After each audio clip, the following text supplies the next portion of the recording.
আসসালামু আলাইকুম। নতুন আরেকটি ব্লগে আপনাদের সবাইকে স্বাগতম। আর এখন 8:30টার বেশি বাজে, 9টা বাজতে যাচ্ছে। আর আমি এখানে ভাবলাম আজকে সকালের নাস্তাতে পাস্তা করব, সেজন্য পাস্তা আর বরবটি সেদ্ধ হতে দিয়েছি। এগুলো সেদ্ধ হয়ে গেছে, এখন এটি চাল নিতে আমি ছেঁকে নেব, পানিটা ফেলে দেব। এরপরে এটার ভিতরে যা দেব সব কিছু এখানে আপাতত যেগুলো কাটতে হবে ছিলতে হবে সেগুলো রেখেছি, বাকি ডিম আছে, আরও যা যা দেই সেগুলো পরে বের করে আনবো। আর ওইদিকে আমি উঠেছি কি আমার জারিফে উঠে পড়েছে। আর বাহিরের ওয়েদার, এই সুন্দর পরিবেশ বিরাজ করছে, ঠান্ডা বাতাস। আর আমাদের সামনে ব্যালকনিতে যেয়ে দেখলাম বৃষ্টি হয়েছিল, ব্যালকনি ভিজে আছে আর আশেপাশের রাস্তাটাও ভিজে আছে। জাইফের পাপার আজকেও অফিস বন্ধ, আজকে দিয়ে মোট 4 দিন বন্ধ পেয়েছে। এটা অবশ্যই অফিসওয়ালারা অফিস করলে পরে ঠিকই পুষিয়ে নিবে, রাত দিন করেও শেষ হবে না এরকম অবস্থা। আর এই তো এখন যে ব্লগটা করছি, পাখি ডাকছে। এই দিনেও নেট নাই বলে সেজন্য হচ্ছে আমরা ডিশের লাইন লাগিয়েছি। কারণ কি আর করা, ছিলাম তো কয়েকদিন নেট ছাড়া ছিলাম। এরপরে ভাবলাম যে না, লাগিয়ে দেই, একেবারে কেমন লাগছিল। যেহেতু একটা কিছুতে অভ্যস্ত হয়ে গেলে আবার আগেকার দিনে ফিরে নিতে চাইলে যাওয়া যায় না। তারপরও ভালো, নেট নাই বাসাতে, ভালো, বাচ্চাদের জন্য ভালো। এতে জারে ফুটেছে, বলটা দিয়ে গেল। কিন্তু নেটের সাথে অনেক কিছু যুক্ত আছে, এই যে বিকাশ, তারপরে ডিজিটাল মিটার যাদের, সেইটা আমাদের তো টাকা ভরা আছে। তারপর আল্লাহ আল্লাহ করছি যাতে শেষ না হয়ে যায়, কারণ হচ্ছে নেট কাজ করছে না, করে চলে গেলে পরে সব শেষ, কারেন্টও চলে যাবে। আর কারেন্টও করলে চলে গেলে জীবন হয়ে যাবে দুর্বিষয়। আর এই তো জাইফের রুম, জাইফ মাত্র এসে কিছু এলোমেলো করে গেছে। বাকি যাই হোক, খেলাধুলা করবে, আমি এদিকে নাস্তা বানাচ্ছি, বাকি সবাই উঠে গেলে পরে এই ঘরেই থাকবে। তারপর ডিশ লাইন লাগানো হয়েছে, টিভি দেখবে আর খেলাধুলা করবে, এইভাবে সময় পার হবে। আর কিছুদিন ব্লগ করি নাই, যাই। হ্যাঁ, আর জারিফ এদিকে খাটের নিচে হয়তো বল পাঠিয়ে দিয়েছে, তাই দেখছে। আর কিছুদিন ব্লগ করি নাই, কারণ ব্লগ করার মতো কোনো মন মানসিকতা, ইচ্ছা কোনোটা ছিল না। আবার আজকেরটা যে করছি, ভাবলাম যে শুরু করে দেখি কত দূর যায়। এই কী আর করবো, এক সময় না এক সময় তো সব স্বাভাবিক হবেই, সব তার এরকম থাকবে না। তো তখন ভাবলাম যে করে রাখি এই মোমেন্টটা, তাহলে শেয়ার করা যাবে আপনাদের সাথে, সেটা ভেবেই করছি। চাকু দিয়ে নাড়ছি, কেন হয়ে গেছে, এখনও কোনো চামচ বের করিনি, সেজন্য। এটা অবশ্যই এটার বডিতে লাগাচ্ছি না, উপর দিয়ে একটু নাড়াচাড়া করছি। আর যেটা বলছিলাম সেটা হচ্ছে, কি বলছিলাম, এই যখন একটা কিছু হয় তখনই এক একজন এক এক জায়গা। আগে তো হচ্ছে নেট থাকা অবস্থাতেও কাজে এত ব্যস্ত যে কথা বলার সময় পেতাম না। আর এখন মোবাইলে বিল এত কাটে, তারপরও মনে হয় যে এরও সবার একটু খবর নিয়ে নিই, 2-1 মিনিট কথা বললেও মনে শান্তি, এরকম অবস্থা। আর এই যে এদিকে আমার কুটুবুড়া দুষ্টবুড়া এসেছে, এসে এই যে এগুলা নিয়ে খেলাধুলা করছে। মার্শাল্লাহ, সে তার পাপাকে পেয়ে তো আপাতত চুপ আছে, তার পাপা না থাকলে পরে আমাকে খুবই বিরক্ত করতো। তো এই হচ্ছে ব্যাপার, নেট নাই বাচ্চারাই, যেহেতু বাবা বাসায় আছে, অফিস বন্ধ, তাই বাবারা বাচ্চাদের সময় দিচ্ছে, বাইরে নিয়ে যাচ্ছে, খেলাধুলা করছে, তাই বাচ্চাদেরও এতটা খারাপ লাগছে না যে নেট নাই। যারা বের হতে পারে না তাদের জন্য একটু বেশি কষ্টকর। তাহলে বাবা শোনা, তাহলে ঠিক আছে, আগে নাস্তাটা বানিয়ে নিই, কথা তো চলবেই।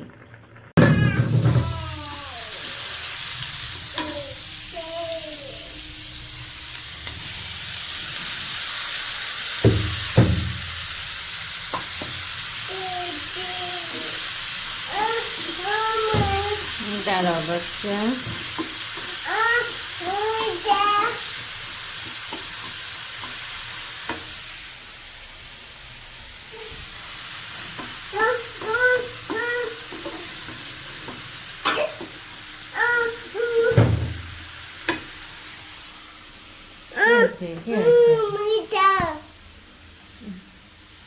কি হয়েছে, কি কি কি?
বাবা সোনা,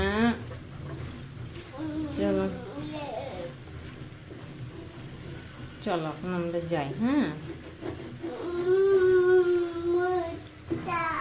হুম হুম, মাথায় লাগবে বাবা, অনেক ধারালো।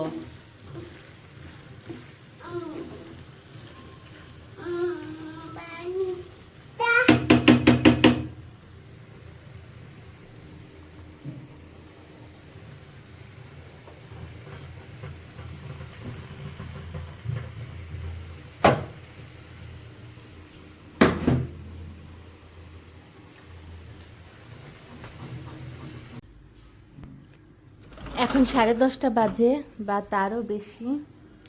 মিস্টার শোভন এখনো ঘুম থেকে ওঠে নাই। আর এই তো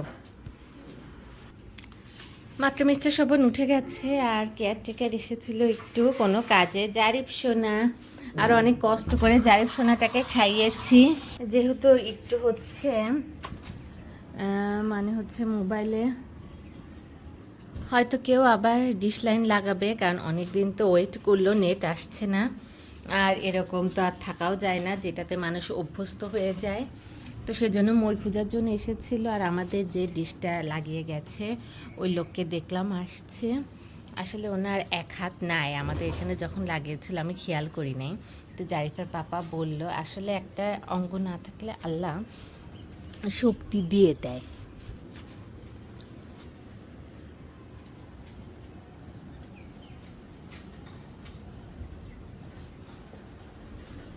বাচ্চা সোনা চলো। তো একটা কথা ক্লিয়ারই করতে পারছিলাম না, তো কেউ হয়তো ডিশ লাগাচ্ছে তার জন্য এসেছে। আর এই তো সকাল সকাল পাস্তা করেছিলাম, এখনও খাওয়া হয়নি। আমি নিজের জন্য প্লেট মানে ভাবছি যে এখন খেয়ে নেব, যেহেতু জারিফের পাপা উঠে গেছে, তাহলে দুজনের জন্যই 2 প্লেটে বেড়ে নেই। আর জারিফকে খাইয়ে দিয়েছি, ও একটু হচ্ছে মোবাইল দেখে দেখে খেত। এখন যেহেতু নেট নাই, ডাউনলোড করা ভিডিও দেখতো, কিন্তু আজ সকালে ডাউনলোড করা ভিডিও চলছিল না, কি সমস্যা। তারপর অনেকক্ষণ টিপি করার পর, ধৈর্য ধরে থাকার পর যখন ডাউনলোড করা ভিডিওগুলো চললো, তারপরে জারিফকে হচ্ছে জারিফটাতে দেখাতে ব্যস্ত ছিল। তারপরে এই ফাঁকে আমি ওকে খাইয়ে দিয়েছি। ও এখন খেলাধুলা করুক, আর আমরা এখন খেয়ে নিই। আর কয়েকদিন ব্লগ করি নাই, এর ভেতরে নিয়মিত রান্নাবাড়ি করেছি, যেহেতু একজন বাসায় থাকলে পরে 3 বেলা রান্নাবাড়ির একটা প্যারা হয়ে যায়। আর নিজে একা থাকলে পরে এ বেলা খাচ্ছে, এ বেলাটা রেখে দিয়ে ওই বেলা খাচ্ছে, এভাবে চলে।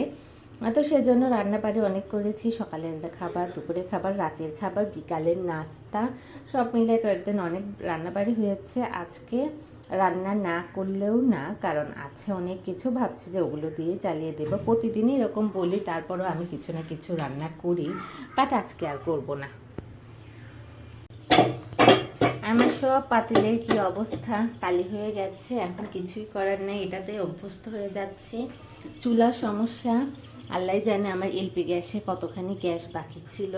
আমি ভেবেছি শেষের দিকে, সেজন্য এরকম তো হয়তো গ্যাস ছিল, তারপর আমি চেঞ্জ করে ফেলেছি। আর এই তো এখন বেড়ে নিচ্ছি, নাস্তাটা করে নেই। আর এই তো মানুষের কতদিন ধৈর্য ধরবে, সেজন্য এখন বেশিরভাগ মানুষই হচ্ছে ডিশ লাইন লাগাচ্ছে, কারণ নেট আসার পর তো ডিশের কদর কমেই গিয়েছিল, ডিশে দেখাই হতো না, কারণ নেটেই সবসময় সবাই পড়ে থাকতো। তো এখন যেহেতু আসতে দেরি করছে, সেজন্য হচ্ছে সবাই ডিশ লাইন লাগাচ্ছে। আর যে লোকটা লাগায় এখানে, ওনার একটা হাত নাই, তারপরও এই যে সব কাজ এক হাত দিয়েই করে। আসলে আল্লাহ শক্তি দিয়েই দেয়। কর্মর জন্য তো থেমে থাকা যাবে না, কর্ম তো করতেই হবে। তো এই হচ্ছে ব্যাপার। তাহলে ঠিক আছে, ঝটপট আমরা তাহলে আমাদের নাস্তাটা করে নিই। আর জারিফ এদিকে ঘোরাঘুরি করছে, ওকে তো সকালবেলা ভাত খাইয়ে দিয়েছি। এরপরে আমাদের সাথে যদি এটা খেতে চায় তাহলে অবশ্যই খাবে, অল্প মশলা দিয়ে হেলদিভাবে করা হয়েছে। তাহলে দিয়ে আসে, এটা খাবার পর তারপর আবার জারিফের পাপার তো অবশ্যই 1 কাপ কফি লাগবে, তখন আবার কফি বানাবো। পাস্তা তো অল্প খেলে পেট ভরে যায়, এটা দিয়ে লাগলে পরে আবার দেওয়া যাবে। তো উনি যে কয়দিন আছে সে কয়দিন তো আমার ভালোই কফি চা বানাতে হচ্ছে। একটা আমি বিরক্ত হয়ে যাই, নিজে বক বক করি, আবার নিজেই আবার দিই, এই হচ্ছে অবস্থা। কয়েকদিন তো আমার ভালোই রান্নাবাড়ি হচ্ছে।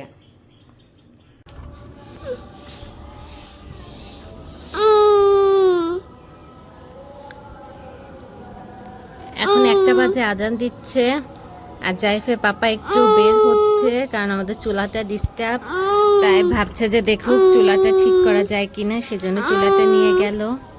এছাড়া ওই যে জাইফের পাপা এই যে যাচ্ছে। আর ওইদিকে হচ্ছে ভ্যানে মনে হয় আম এনেছে নাকি, বললাম যদি ভালো পাও তাহলে নিয়ে আম নিও এখান থেকে। জাইফ কান্না করছে, সে তার পাপার সাথে যেতে পারে নাই। এখন তাকে গোসল করাবো, গোসল করিয়ে তারপর তাকে ঘুম পাড়িয়ে দিব। লেংটু পেংটু হয়ে আছে এখন সে। ওই দেখো পাপা যাচ্ছে, পাপা, ওই যে পাপা, ওই যে পাপা, পাপা আম দেখে জাইফের পাপা সোজা হাঁটা দিয়েছে, নিল না, হয়তো ওনার কাছে ভালো লাগে নাই। আর জড়ো বাচ্চা, জাইফকে ঘুম পাড়িয়ে দিব।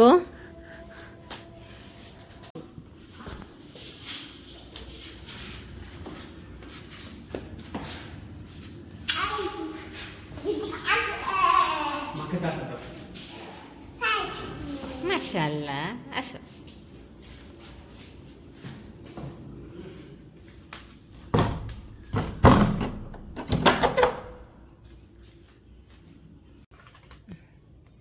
এখন 7:30 বাজে, আর জাইফের পাপা একটু বের হলো। এই তো এইভাবেই দেখতে দেখতে ঘরের কাজ, ছেলেকে সামলানো, সব মিলিয়ে সময়টা পার হয়ে গেছে। দুপুরে তো এই জাইফকে ঘুম পাড়ানোর পরে, যেহেতু কয়েকদিন রান্নাবাড়ি করেছি অল্প অল্প, যেগুলো হচ্ছে সেভ করে রেখেছিলাম, মেন খাবারও সেভিং করে রাখা যায় যেটা ফ্রিজে, তো অল্প অল্প বক্সে যেগুলো রেখে দিয়েছিলাম সেগুলো দিয়ে আজ চালিয়ে দিয়েছি। দুপুরে হচ্ছে করলা ভাজি কিছু কালকে করেছিলাম, তারপরে ডাল রান্না ছিল সেইটা, তারপরে গরুর গোস্ত সব বক্সে ছিল, ওগুলা দিয়ে এই 3 পদ দিয়ে দুপুরবেলা খেয়েছি আমি আর জাইফের পাপা। এরপর খাওয়া দাওয়া করে সবাই ঘুমিয়ে গিয়েছিলাম। জাইফ তো আগেই ঘুমিয়ে গিয়েছিল। এরপরে আমরাও ঘুমিয়ে গিয়েছিলাম। ঘুম থেকে উঠেছি সন্ধ্যার সময়, তারপর ওঠার পরে জারিফের কাজ করে তারপরে জারিফকে খাওয়াতে খাওয়াতে এই এতটা বেজে গেল। তো ভাবলাম যে এখন জারিফের পাপাকে একটু নাস্তা বানিয়ে দিই, সেজন্য হচ্ছে এর আগে উনি বের হতে পারতো, আমি বললাম যে থাক, কাজের মাধ্যমে জারিফ একটু বাহির থেকে ঘুরে আসতে পারবে, তাই তুমি একটু পরেই যাও, জারিফের খাওয়াটা হোক। এরপর জারিফের খাওয়া হলো, তারপর জারিফের পাপার সাথে একটু বাহিরে বের করলাম। বন পাউরুটি আনতে পাঠিয়েছি, কারণ এই লকডাউনে একটা আমার হোমমেড ফেমাস হচ্ছে কি বলে এগ বার্গার রেসিপি, যেটা আমি বের করেছি। ঘরে যা কিছু আছে সেগুলো দিয়ে একটা বার্গার বানিয়ে বিকালবেলা আমি আর মিস্টার শোভন আমরা খেতাম। মেন কথা হচ্ছে জারিফ একটু একটু টেস্ট করতো, আমরা খেতাম। তো এটার জন্য বললাম যে আজকে বিকালে আর কি করব, ওইটা নিয়ে আসো, যেহেতু ফ্রিজে নাই। তো সেটার জন্য বন পাউরুটি আনতে পাঠিয়েছে, ওইটা দিয়ে ওনাকে বার্গার বানিয়ে দেবো। ওনার কাছেও এটা ভালোই লেগেছে, তো উনিও পছন্দ করে, সেজন্য এই নাস্তার জন্য অনেকে পাউরুটি আনতে পাঠিয়েছি। আনলে পরে এই তো বার্গার বানিয়ে দেব, তারপর চা বানিয়ে দেব। মেন কথা টাইম শেষ, তারপরও বাসায় আছে কি আর টাইম, কারণ হচ্ছে এই লকডাউনটা শেষ, সবকিছু স্বাভাবিকও হোক, আল্লাহ করে সবকিছু যাতে ভালো থাকে। এই ব্লগটা যখন করছি তখনকার নিউজ অনুযায়ী পরের দিন থেকে হচ্ছে অফিস, এখন সবকিছু ঠিক থাকলে পরে অবশ্যই অফিস হবে। তো এই কয়েকদিন তো আমাদের সাথে থাকলো, এটা আনন্দ বলবো না, একটা অস্থিরতার ভেতরে কেটেছে। তারপরও কয়েকদিন অফিস ছিল না, আমাদের সাথে থাকলো।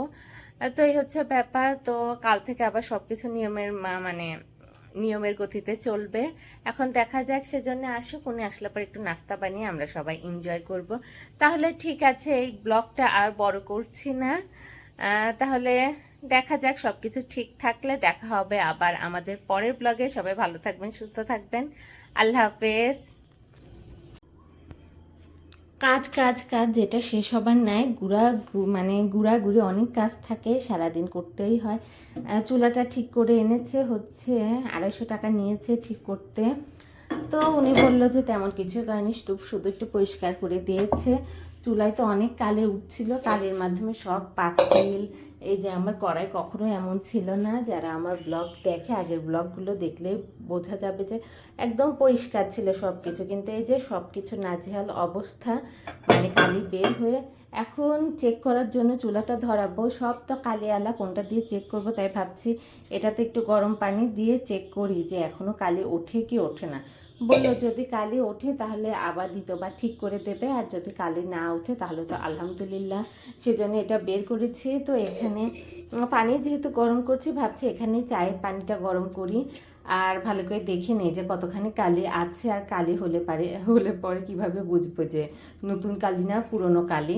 তো এটাতে চেক করব, চা করব, তারপর পাউরুটি দিয়ে বার্গার বানাবো। এই তো এখনকার কাজ। তারপর ফিল্টারে পানি ভরতে হবে। তো এরকম গুড়া গাড়ি অনেক কাজ থাকে যেগুলো শেষ হবার নয়।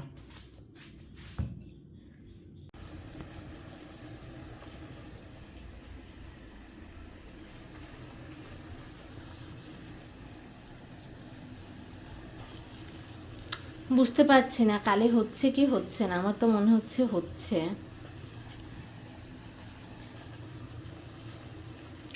এই তো এখন পানি ফুটে গেছে, ওরা কত দূর জানি না, ভাবলাম আগে চাটাই বানিয়ে রাখি, কারণ পরে চাটাই প্যারা লাগে, এমনি দেরি হয়ে গেছে, আগে এসে চাটাই খাক।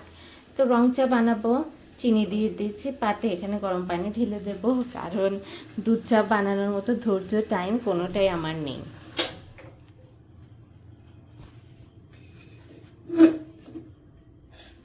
বিসমিল্লাহ।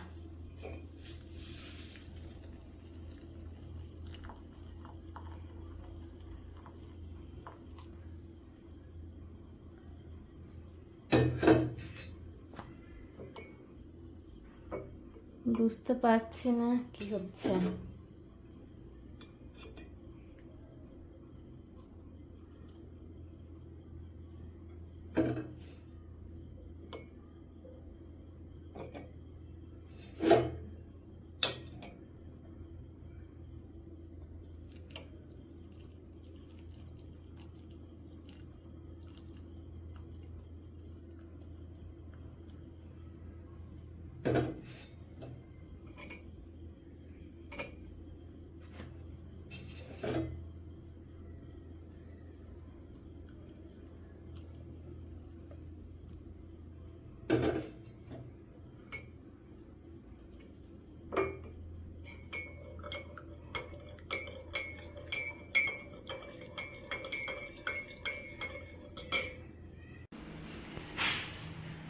তৈরি করে নিলাম আমার হোমমেড এগ বার্গার। ঘরে যা আছে তাই, একটু সস, টমেটো, একটু পেঁয়াজ, ডিম আর এই বান, এটা কেটে এই তো ফার্স্টে সস দিয়েছি, এরপরে ডিম, তারপরে এই তো টমেটো, একটু পেঁয়াজ দিয়ে সুন্দর একটা ফুল বার্গার হয়ে গেল। তাহলে ঠিক আছে, একটা করে নিয়েছি, তাহলে ঝটপট আরও একটা বানিয়ে নিই। পাপা, তাহলে ঠিক আছে, তৈরি হয়ে গেল আমার ঝটপট এগ বার্গার। ঘরে যা ছিল সেগুলো দিয়ে করে নিয়েছি। আর এখানে রয়েছে আমার চা, জারিফের পাপা ওনারটা খেয়ে ফেলেছে। তাহলে আজকের জন্য এ পর্যন্তই।